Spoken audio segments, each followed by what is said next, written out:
পদত্যাগ করতে বাধ্য করাবো ইনশাআল্লাহ।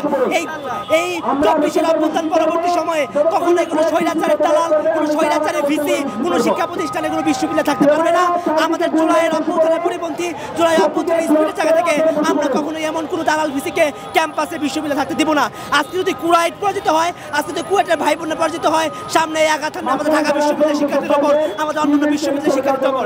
তাই জুলাইয়ের স্পিরিট রক্ষার্থে, আমাদের আত্মরক্ষার্থে আমরা এই কুয়েট ভিসিটা পদত্যাগটা নিশ্চিত করে ছাড়বো ইনশাআল্লাহ। ততক্ষণ পর্যন্ত আমাদের এই দাবি, আমাদের কর্মসূচি অব্যাহত থাকবে ইনশাআল্লাহ। কিন্তু তাকে বহিষ্কার করার কোনো পদক্ষেপ গ্রহণ করা হয় নাই, সেজন্য আমরা বাধ্য হয়ে এই ব্লকেট কর্মসূচি ঘোষণা করতে বাধ্য হয়েছি। আমরা প্রশাসনের পক্ষ থেকে আমরা একটা অন্ততপক্ষে আমরা আশ্বাস পেতে চাই যে তারা এটা বহিষ্কার করবেন। এই ধরনের কোনো সিদ্ধান্ত নিলে আমরা ব্লকেট শেষ করে চলে যাব।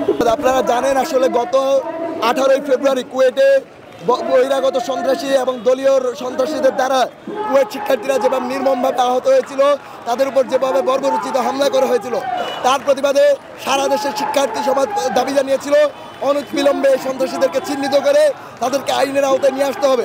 কিন্তু আমরা দুঃখের সাথে লক্ষ্য করেছি কুয়েটের দল করা ভীতি উল্টা আহত শিক্ষার্থীদেরকে বহিষ্কার আদেশ দিয়েছে। আমরা এই বহিষ্কার আদেশের এবং এই দল কেনার সিদ্ধান্তের তীব্র নিন্দা এবং প্রতিবাদ জানিয়েছি। আমরা দাবি জানিয়েছিলাম অনতিবিলম্বে যাতে এই বহিষ্কার আদেশ প্রত্যাহার করা হয়, কিন্তু আমরা দেখেছি যে এই দালাল ভিসি সেটাতে কোনো ধরনের ভ্রুক্ষেপ করেনি। তারই প্রতিবাদে আজকে আমরা ঢাকা বিশ্ববিদ্যালয়, ঢাকা কলেজ, জগন্নাথ বিশ্ববিদ্যালয়, বুয়েটের শিক্ষার্থীরা সহ এখানে বিভিন্ন শিক্ষা প্রতিষ্ঠানের শিক্ষার্থীরা আজকে শাহবাগ ব্লকেট করেছি। আমাদের এক দফা দাবি, সেটি হলো যে কুয়েটের যে ভিসি রয়েছে মাসুদ, তাকে পদত্যাগ করতে হবে কিংবা সরকারের হস্তক্ষেপে তাকে অপসারণ করতে হবে। এই দাবি নিয়ে আজকে আমরা শাহবাগ ব্লকের কর্মসূচি পালন করছি। বিএনপি বা তাদের সন্ত্রাসী দলগুলো এসে সাধারণ শিক্ষার্থীর উপরে হামলা করে, তারপর যেটা হইলো আমরা যে জিনিসটা হওয়ার ছিল সেটা হচ্ছে যে যারা সন্ত্রাসী কর্মকাণ্ড আমাদের কুয়েট ক্যাম্পাসে চালিয়েছে তাদের বিরুদ্ধে অ্যাকশন নেওয়া। কিন্তু আমরা কি দেখতে পেয়েছি? আমরা দেখতে পেয়েছি যারা সাধারণ শিক্ষার্থীর উপরে হামলা করলো ঠিক তাদের এগেনস্টে কোনো মামলা বা কোনো ধরনের শাস্তিমূলক প্রক্রিয়া না করে সাধারণ শিক্ষার্থীর উপরেই হচ্ছে তারা মামলা বা অন্যান্য হয়রানিমূলক শিকারের মানে তাদেরকে ধাবিত করেছে। তো সে জায়গা থেকে হচ্ছে, এবং আপনারা জানেন যে ইতিমধ্যে কুয়েট ক্যাম্পাস বন্ধ ঘোষণা করেছিল।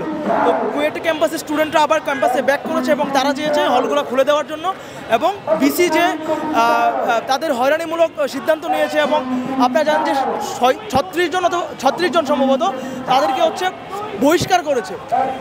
তো তারা সেইটার বিরুদ্ধে হচ্ছে প্রতিবাদ করেছে এবং অনশন করতেছে যেন বুয়েটের বিসি পদত্যাগ করা হয়। সো ওইটার বিরুদ্ধে আমরা তাদেরকে সংহতি জানিয়েছি।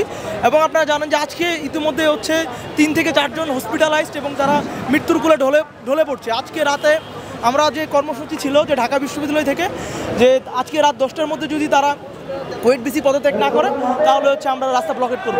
তো এখন পর্যন্ত বেলা যা বুয়েট বিসি এখন পর্যন্ত কুয়েট বিসি পদত্যাগ করে, তাই হচ্ছে আমরা আজকে আমাদের ব্লকেট কার্যক্রম তাদের সাথে সংহতি রেখে আমাদের ব্লকেট কার্যক্রম পালন